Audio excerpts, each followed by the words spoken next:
몸이 긴장되어 있다는 것은 그 자체로 스트레스를 받고 있다는 것을 의미합니다.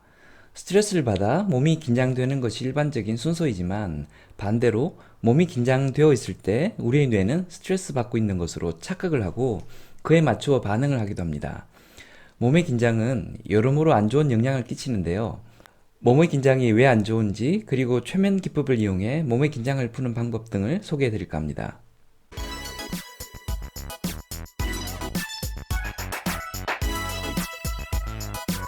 안녕하세요, 장프로입니다. 예전에 제가 개인적인 필요가 있어서 최면을 체계적으로 공부했던 적이 있었습니다. 강좌를 수강하는 수준을 넘어서서 몇백만 원의 비용을 내고 관련 자격을 취득하는 1대1 프로그램까지 받았습니다. 그래서 제가 최면 전문가가 되었나 하면 그렇지는 못합니다. 프로그램에 꽤 오랫동안 참여했지만 불행히도 제가 최면 상태에 들어가는 경험을 한 번도 하지 못했습니다. 저처럼 최면 효과를 경험하지 못해 최면은 다 뻥이다 라고 했던 유명 심리학자들도 있었다고 하는데요. 개인 편차가 심해 그 효과를 경험하지 못하는 사람이 있을 수는 있지만 최면은 그 자체로 효과와 작동 원리가 입증된 심리 현상인 것만은 틀림이 없습니다. 제가 최면의 진면목을 직접 경험하지는 못했지만 대신 많은 걸 배울 수가 있었는데요. 최면과 명상의 작동 원리가 매우 유사하다는 사실을 깨달은 것이 그중 하나입니다.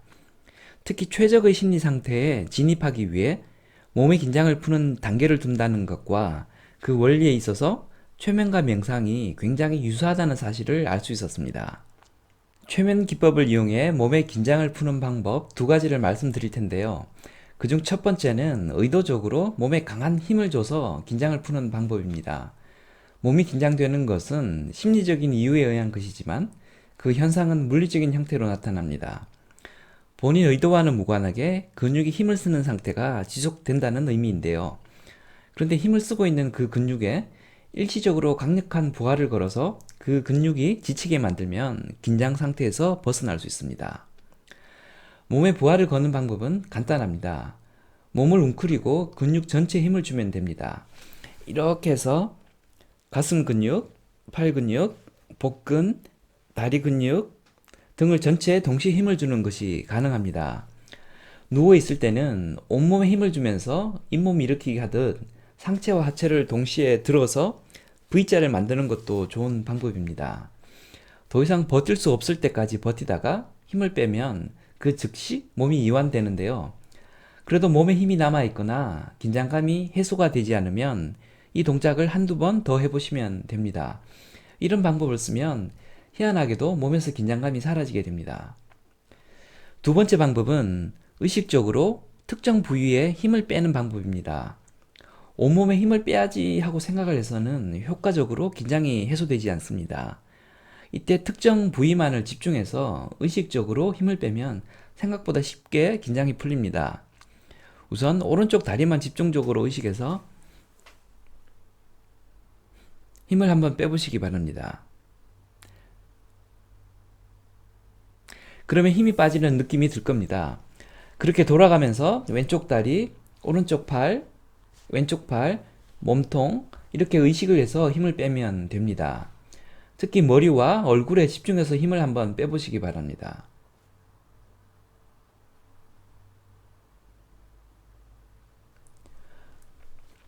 평상시에는 의식하지 못했는데 의외로 얼굴에 힘이 많이 들어가 있었구나 하는 걸 느끼실 수 있을 겁니다. 그리고 얼굴 근육에 힘 빼는 게 생각보다 잘 되는구나 하고 느끼실 수 있을 겁니다.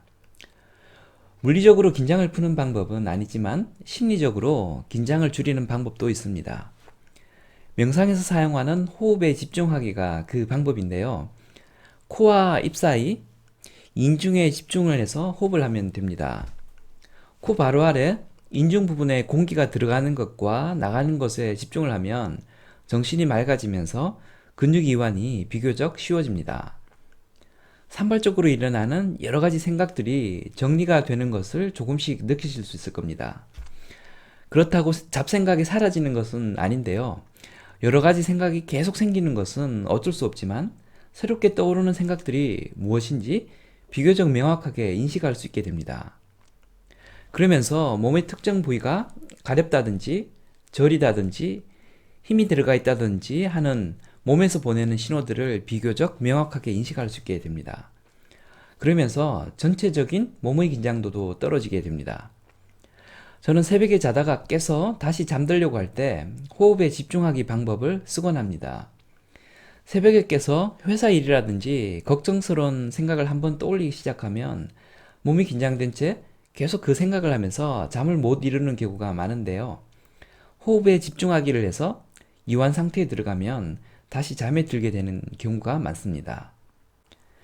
과거 원시 시대에 머리보다는 몸을 써서 먹을 걸 구하러 다니고 힘센 동물들로부터 우리 몸을 보호해야만 했을 때는 긴장감이라는 것이 굉장히 중요한 생존 수단이었습니다.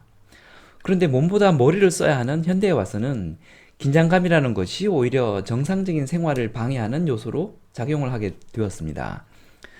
명확한 심리적인 요인이 있어서 몸이 긴장 상태에 들어가는 것은 정상이겠지만 만성 스트레스 등으로 인해 특별한 이슈가 없음에도 몸이 계속 긴장 상태에 있는 경우도 많습니다. 이때 뇌는 미주신경이라는 정보 전달 체계를 통해 몸이 긴장되어 있다는 신호를 받아들이면서 스트레스를 받을 때와 동일한 반응을 보이게 됩니다. 스트레스 반응이라 함은 코르티솔이나 아드레날린 같은 스트레스 호르몬의 분비를 포함하는데요. 이런 스트레스 호르몬들은 다른 동물과 맞서 싸울 때 필요한 신체적 변화를 유도하게 됩니다. 위장이나 신장 등 지금 당장 필요하지 않은 신체 기관으로 가는 에너지를 줄이고 대신 심장 박동을 올리고 근육이 힘을 쓰도록 만드는 등의 역할을 하게 됩니다. 그런데 지속적인 긴장 등으로 인해 이런 스트레스 호르몬들이 멈추지 않고 계속 방출되게 되면 우리 뇌는 몸의 면역 시스템이 저하되고 해마 등 특정 뇌의 기능이 억제되고 뼈의 생성 같은 기본적인 활동이 지장을 받게 됩니다. 결국 몸에 문제를 일으키게 되는 것이죠. 사업을 하다 스트레스를 받아 잇몸이 다 내려앉고 이가 다 빠졌다는 사람 이야기를 아마 들어보신 적이 있을 겁니다. 스트레스를 받으면 수면 중에도 몸의 긴장도가 올라가게 되는데요. 그러면 자면서도 얼굴에 인상을 쓰게 되고 턱과 이빨에 힘이 들어가게 됩니다. 턱과 이빨에 힘이 들어가면 입안 잇몸의 혈압이 올라가게 되는데요. 잇몸의 혈압이 지속적으로 올라가 있으면 자는 중에 잇몸에 피가 고이는 등 잇몸이 정상적으로 기능을 하지 못해 잇몸이 내려앉게 됩니다. 잇몸이 약해지면서 결국 이가 빠지게 되는 것이죠. 이렇듯 일상생활에서 몸의 긴장은 여러 형태로 안 좋은 영향을 끼치게 됩니다. 몸이 긴장되어 있으면 우리의 뇌는 스트레스 상태에 있는 것으로 인지를 하기 때문에 의도적으로라도 몸의 긴장을 풀어주는 것이 좋겠습니다. 지금까지 장프로였습니다. 감사합니다.